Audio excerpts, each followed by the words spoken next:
Good morning प्यारे बच्चों। हिंदी की क्लास में एक बार फिर से आपका स्वागत है।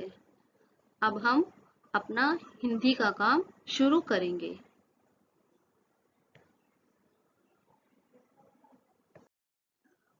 उससे पहले आप अपने दोनों हाथ जोड़ लीजिए और भगवान को प्रणाम कीजिए और उनसे आशीर्वाद मांगिए कि हम हमेशा सही रास्ते पर चलते रहें और हमेशा दूसरों की मदद करते रहें। पिछली वीडियो में हमने नव भारती पुस्तक में दी गई कविता मेरा भारत देश पढ़ी थी। यह हमारा लेसन 4 है। यह कविता भवानी प्रसाद मिश्र जी ने लिखी है। आज हम इस कविता का अभ्यास कार्य करेंगे। उससे पहले हम एक बार फिर से इसका एनिमेशन देखते हैं। पाठ 4 मेरा भारत देश कविता। आंख खोलकर सुबह सुबह मैं मन में कहता हूँ, प्रभु तेरा उपकार की मैं भारत में रहता हूँ। मेरी मातृभूमि है भारत, मैं भारत के योग्य बनूं। मातृभूमि की प्रकृति पुरुष पशु सबको अपना सगा गिनूं। इनका दुख अपना दुख मानूं, इनके सुख को सुख अपना। प्रभु ऐसा बल दो कि कर सकूं पूरा बापू का सपना। भारत के जल पवन अन्न माटी में पलता हूँ, प्रभु तेरा उपकार कि मैं भारत में रहता हूँ। संदेश।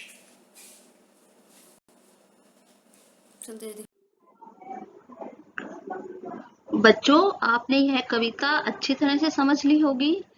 तो चलिए अब मैं आपसे कुछ प्रश्न पूछती हूँ, आप मुझे उनके आंसर बताना।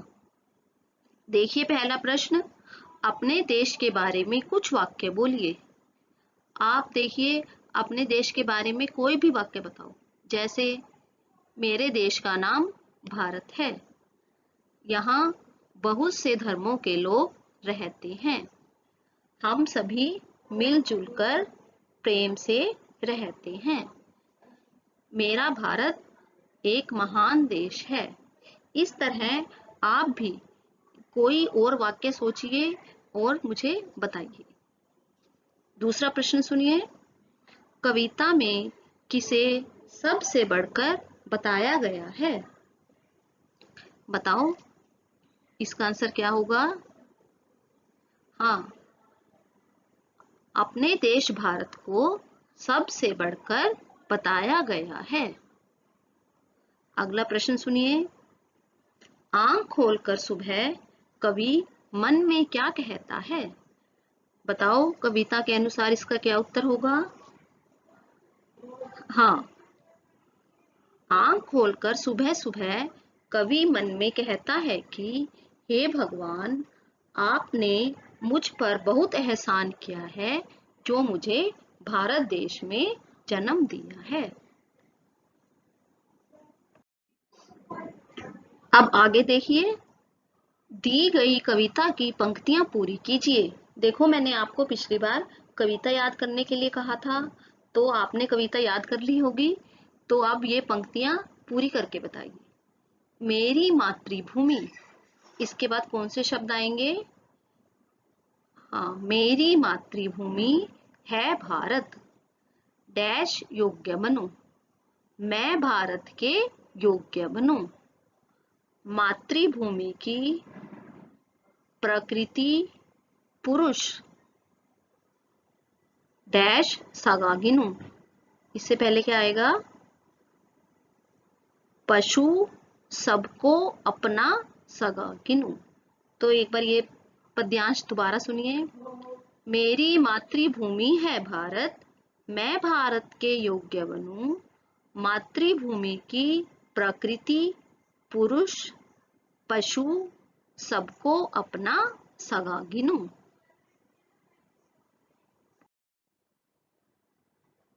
अब अगला प्रश्न सुनिए, आपने इन प्रश्नों के उत्तर कुछ शब्दों में लिखने हैं। तो पहला सुनिए, प्रश्न क्या है? इस कविता में कवि किसका उपकार मान रहा है? उपकार मतलब एहसान। तो क्या आंसर होगा इसका? ईश्वर का। इस कविता में कवि ईश्वर का उपकार मान रहा है, लेकिन हम सिर्फ आंसर में क्या लिखेंगे? ईश्वर का। कवि किसके योग्य बनना चाहता है?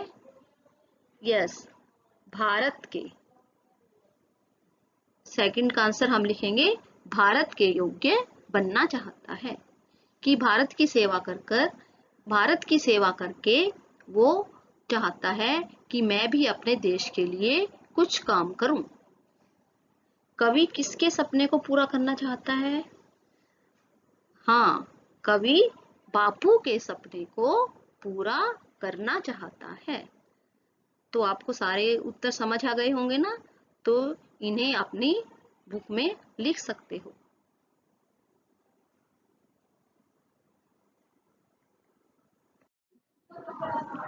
अब प्रश्न नंबर 3 देखिए। दिए गए प्रश्नों के उत्तर लिखिए। पहला प्रश्न सुनिए, प्रभु ने हम पर क्या उपकार किया है? बताओ इसका क्या उत्तर होगा? यस, प्रभु ने हम पर यह उपकार किया है कि हमें भारत की धरती पर जन्म दिया है और यहाँ रहने का अवसर दिया है। दूसरा प्रश्न सुनिए, कवि किस किस को अपना सगा मानना चाहता है? सगा मतलब अपने परिवार का सदस्य। दोबारा सुनिए, कवि किस किस को अपना सगा मानना चाहता है? कवि भारत की प्रकृति, पुरुष और पशु इनको अपना सगा मानना चाहता है। इसका उत्तर होगा कवि भारत देश की प्रकृति, पुरुष मतलब यहाँ के लोग, और पशु इन्हें अपना सगा मानना चाहता है। तीसरा प्रश्न सुनिए, प्रकृति, पुरुष और पशु को सगा मानकर कवि की क्या करने की इच्छा है? देखिए, प्रकृति, पुरुष और पशु को सगा मानकर कवि सबका दुख सुख बांटना चाहता है और बापू की इच्छा पूरी करना चाहता है। अगला प्रश्न सुनिए, हम किस में पलते हैं? हम भारत के जल, हवा, अनाज और मिट्टी में पलते हैं। हम भारत के जल, देखो हम कैसे बड़े होते हैं। देखिए, हम जल पीते हैं और हवा में सांस लेते हैं और मिट्टी में पलकर बड़े हुए हैं और अनाज भी खाते हैं। तो इसका हम एक वाक्य में उत्तर कैसे लिखेंगे कि हम भारत के जल, हवा, अनाज और मिट्टी में पलकर बड़े हुए हैं।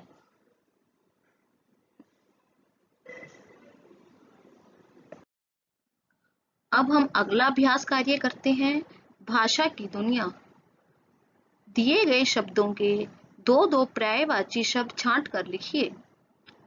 ये देखिए, पर्यायवाची शब्द करने से पहले मैं आपको इनके बारे में समझाती हूँ। ये देखिए, इसमें पहला चित्र कौन सा है? इस चित्र का क्या नाम है? सूरज। तो आपको सूरज के और कोई नाम पता है? बताइए। हाँ, सूर्य। और एक और नाम बताइए। भानु। तो सूरज के क्या क्या पर्यायवाची हुए? सूर्य, भानु। पर्यायवाची शब्द का अर्थ है कि किसी चीज के, एक चीज के बहुत से नाम बताना, जैसे सूरज, सूर्य, भानु। फूल, फूल के पर्यायवाची शब्द बताइए। सुमन, कुसुम। आंख, आंख का नयन, नेत्र। इस प्रकार ये सब पर्यायवाची या समानार्थक शब्द हैं। पहला प्रश्न देखिए, दिए गए शब्दों के दो दो पर्यायवाची शब्द छांट कर लिखिए। ये देखिए साइड में हेल्प बॉक्स बना हुआ है, वहां से देखकर हम इन शब्दों के पर्यायवाची शब्द लिखते हैं। आंख, आंख का बताइए कौन सा होगा पर्यायवाची शब्द? नेत्र और नयन। देश, देश का पर्यायवाची शब्द ढूंढिए। मुल्क और वतन। जल, पानी, नीर। बल, ताकत, शक्ति। इस प्रकार ये सब पर्यायवाची शब्द थे। दूसरा प्रश्न देखिए, है या हैं से खाली जगह भरिए। देखिए हम है या हैं का प्रयोग किस तरह करेंगे, मैं आपको समझा रही हूँ। आप इन वाक्यों को मेरे साथ पढ़िए। पहला, लड़के पतंग उड़ा रहे हैं। इसमें देखिए लड़के, लड़के बहुवचन है तो है के साथ हम बिंदी लगाएंगे, हैं। लड़के पतंग उड़ा रहे हैं। दूसरा वाक्य देखिए, बच्चा, बच्चा झूला झूल रहा है। बच्चा एक है इसलिए हम ह के साथ बिंदी नहीं लगाएंगे। तो आप समझ गए होंगे कि ज्यादा चीजों के साथ, बहुवचन के साथ हम बिंदी लगाते हैं और एक के साथ हम बिंदी नहीं लगाते। जैसे अब तीसरा वाक्य देखिए, लड़कियां, लड़कियां सैर कर रही हैं। लड़कियां ज्यादा हैं इसलिए हाँ के साथ, हैं के साथ बिंदी आएगी। 4, एक कूड़ेदान भी रखा है। क्योंकि कूड़ेदान एक है इसलिए हम ह के साथ बिंदी नहीं लगाएंगे। इसी तरह हम अभ्यास कार्य करेंगे। आप भी मुझे इसी तरह आंसर बताना। पहला वाक्य देखिए, हम भारत में रहते। बताइए इसमें क्या आएगा? हैं, क्योंकि हम ज्यादा है ना तो हैं के साथ बिंदी आएगी। दूसरा, मैंने इनके दुख को अपना माना है। ये देखिए दुख के लिए लिखना हमने, दुख को अपना माना है के साथ बिंदी नहीं आएगी। भारत मेरी मातृभूमि है। हम आपस में भाई भाई हैं। इस हैं के साथ बिंदी लगेगी। इस तरह आप और भी एग्जाम्पल लिख सकते हैं और देखिए कहाँ पर है का प्रयोग होता है और कहाँ पर हैं। आप भी इन इन है और हैं के दो वाक्य और बनाइए। अब अगला प्रश्न देखिए, शब्दों को जोड़ने के लिए की का प्रयोग करते हैं तथा वाक्यों को जोड़ने के लिए की का प्रयोग करते हैं। तो आप की या की से खाली स्थान भरिए। देखिए जब की होता है जिसमें बड़ी की मात्रा लगी है वो दो शब्दों के जोड़ने के लिए प्रयोग किया जाता है, और की दो वाक्यों के बीच में लगता है, दो वाक्यों को जोड़ने के लिए इसका प्रयोग किया जाता है।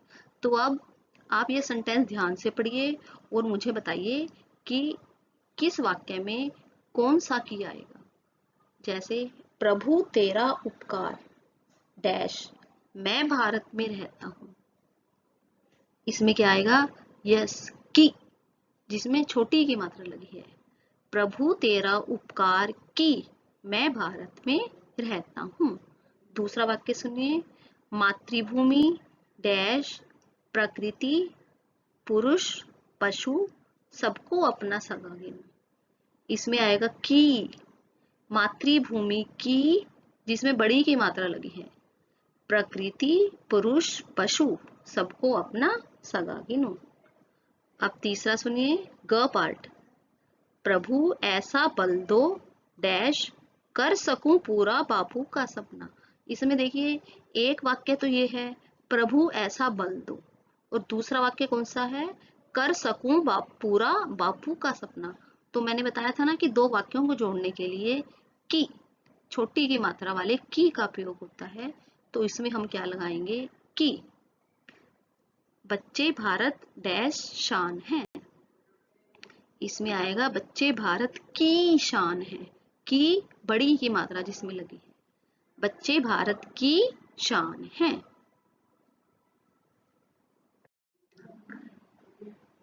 चलिए बच्चों, अब एक बहुत ही मजेदार एक्टिविटी करने के लिए तैयार हो जाओ। इस एक्टिविटी का नाम है श्रुत भाव ग्रहण, लिसनिंग कॉम्प्रिहेंशन। इसका अर्थ है, श्रुत का मतलब होता है सुनना, कि आपको एक कहानी मैं सुनाऊंगी और आपको सुनने के बाद ही मुझे मेरे द्वारा बताए गए प्रश्नों का उत्तर देना है।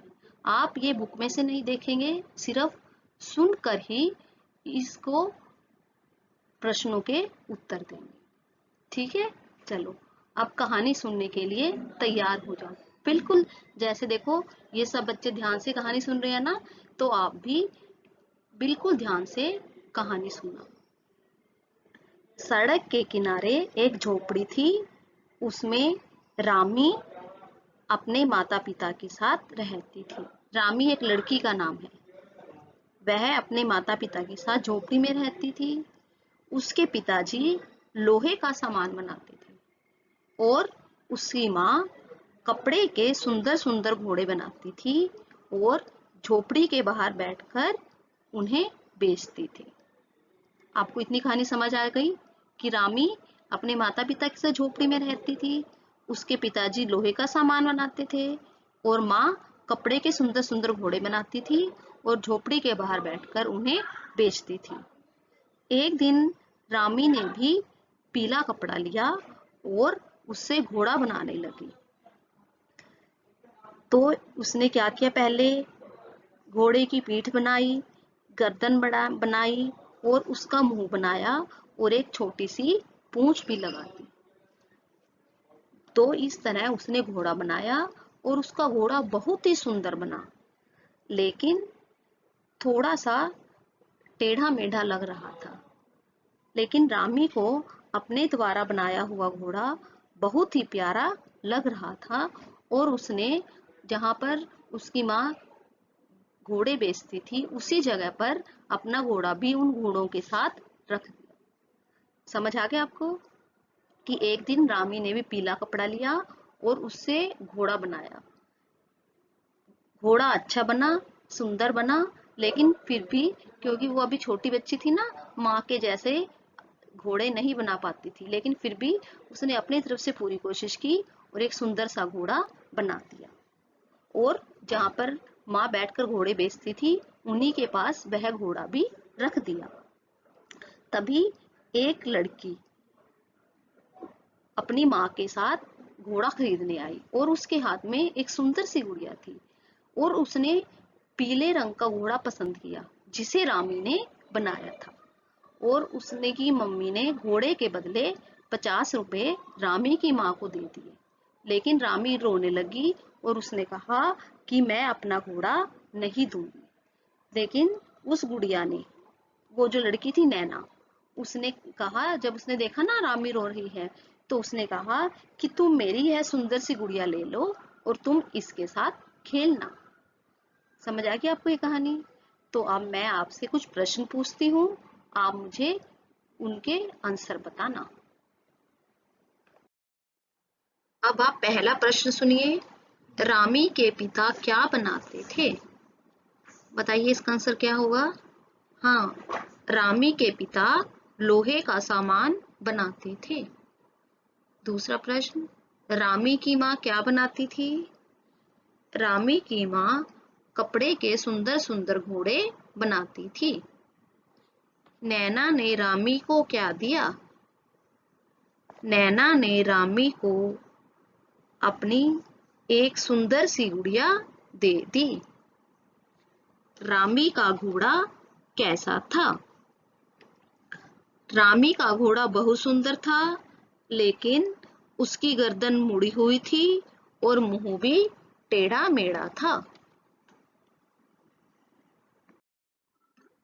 अब हम हमारे देश के राष्ट्रीय चिन्हों के बारे में बातचीत करेंगे। ये हमारे देश की एकता के प्रतीक हैं। सबसे पहले देखिए राष्ट्रीय ध्वज। ध्वज मतलब झंडा। हमारे देश का राष्ट्रीय ध्वज कौन सा है? हाँ, तिरंगा। यह हमारे देश की शान है। इसमें 3 रंग है, इसलिए इसे तिरंगा कहते हैं। और हम अपने झंडे को हमेशा ऊंचा रखेंगे। उसके बाद है राष्ट्रीय पशु। हमारा राष्ट्रीय पशु कौन सा है? बाघ। यह भी हमारे देश की एकता को दर्शाता है।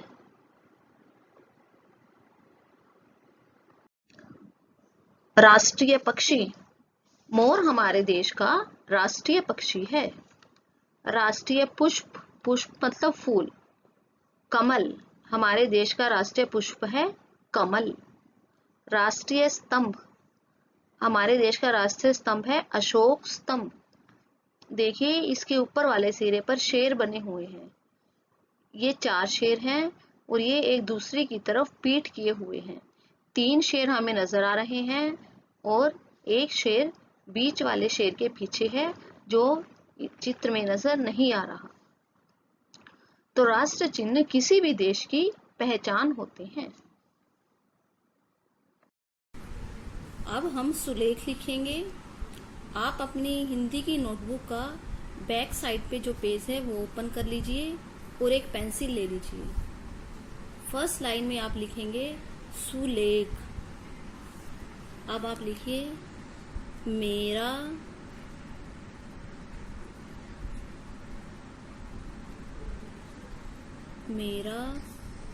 भारत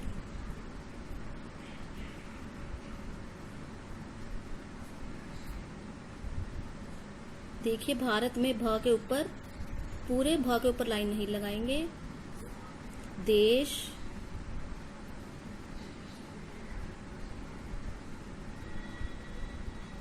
महान।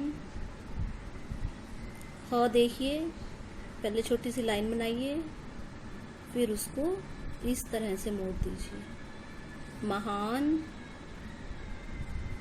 है देखिए यहाँ पर आप पूर्ण विराम लगाएंगे।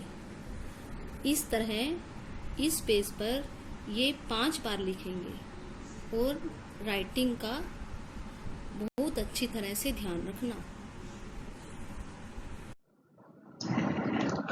अब हम कुछ शब्द लिखेंगे। ये शब्द च से बने हुए हैं। आप इन्हें मेरे साथ पढ़िए और फिर अपनी नोटबुक पर लिख लेना। सबसे पहले देखिए चिड़िया, चिड़िया। चौराहा, उसके बाद है चांद, चिराग, चौकीदार।